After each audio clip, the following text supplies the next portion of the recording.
So now Chance is no longer the cheapest.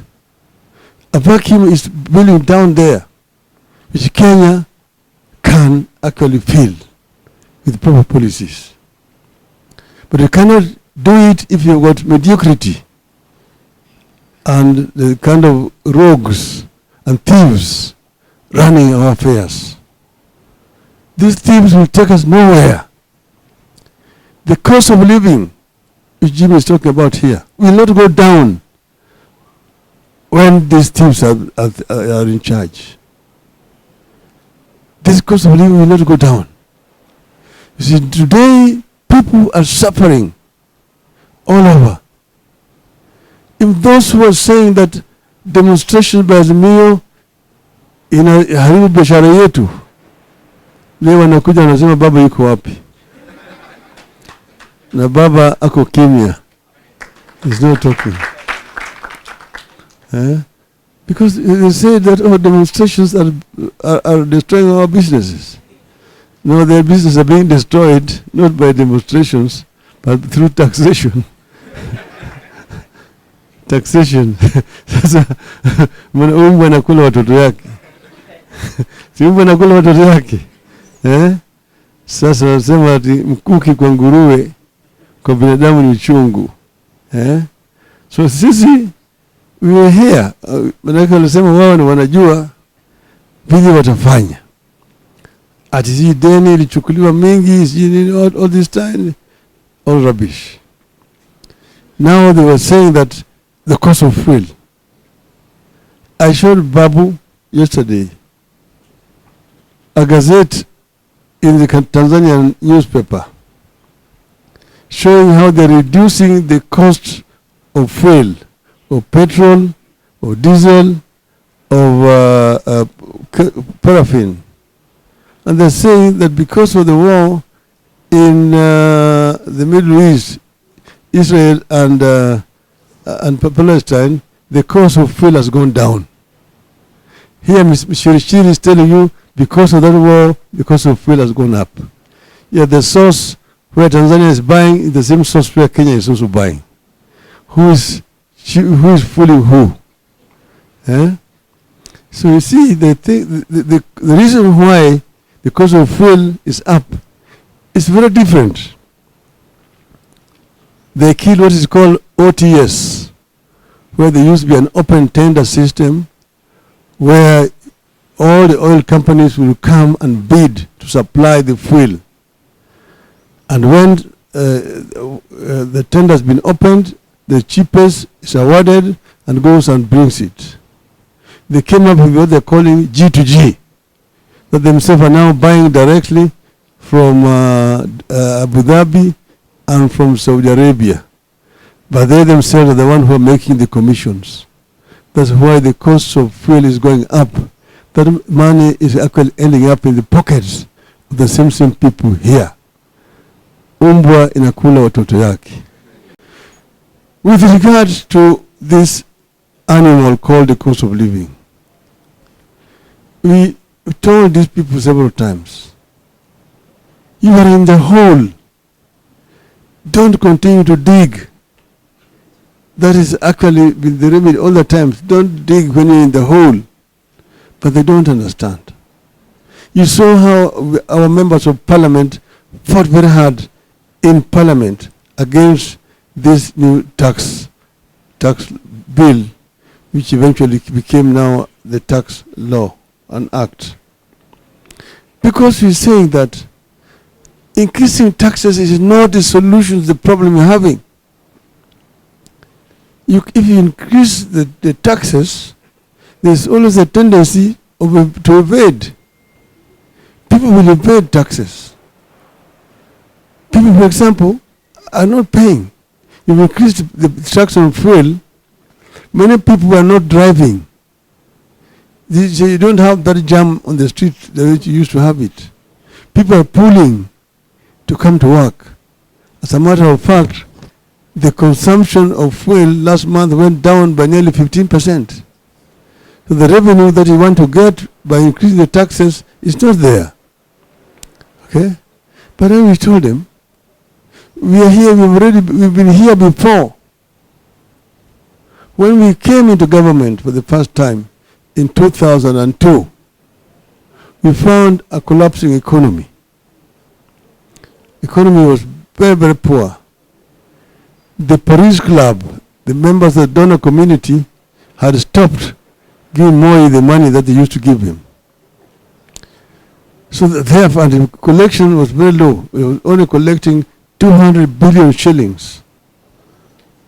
The growth rate was actually minus.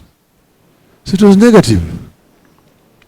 But then we looked at the status of the economy generally, and we realized where the problem was. First, we looked at the revenue side and the expenditure side. This is very simple economics. Where the money is coming from and how the money is being spent. That's where there's a problem. The revenue boys, the income tax, VAT, customs boys, then procurement officers in the ministries. Those are the boys in town.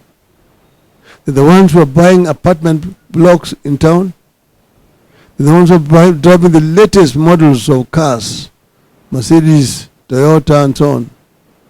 They're the ones who are building castles in rural areas.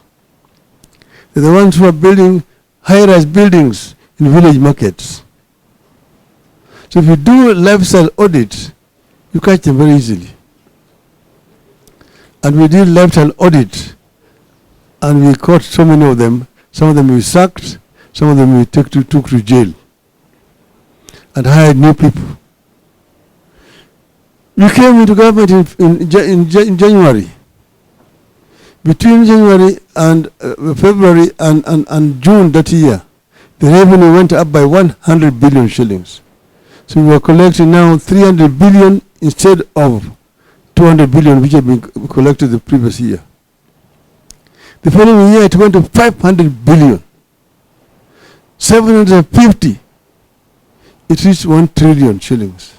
Without increasing taxes, just plugging the holes where it was leaking, we increased revenue. We reached a stage where we were able to finance all our requirement, all the development projects. To 95% was being financed from domestic revenue. Only 5% was coming from out of the country. Yeah? Neither. Then on procurement side, we found under the Moi system, there was a procurement rule that said that any procurement above 100,000 shillings in value must be done competitively. You must advertise in at least 3 newspapers. There must be at least 3 bidders. And you procure competitively. You go for the lowest bidder. We found that because in each and every ministry there was a procurement officer seconded from the treasury who was in charge. We found that each and every procurement officer had 3 companies registered. And there was the kind of collusion. The one in health is supplying education. The one in education is supplying trade and commerce. The one there is supplying agriculture. The one in agriculture is supplying health, and so on and so forth. So if there's a tender, you'll get 3 bids, all of them from actually one person. And the prices were inflated. An item which is supposed to be bought at 100,000 shillings is bought at 5 million shillings. And that's where the government was losing money. The government was leaking.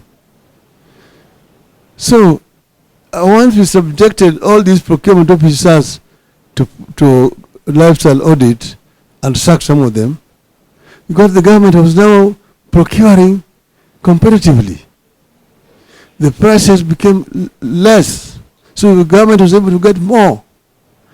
And that is how we succeeded. You see that the government of Kibaki has succeeded. It succeeded because of what we did. Right now, first the civil service is demoralized.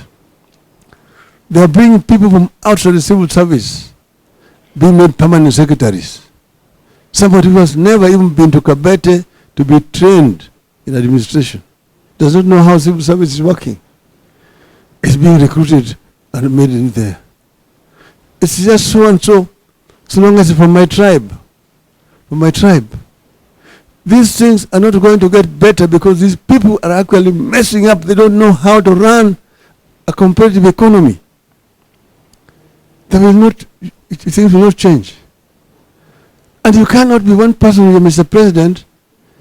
You are the permanent secretary in all ministries.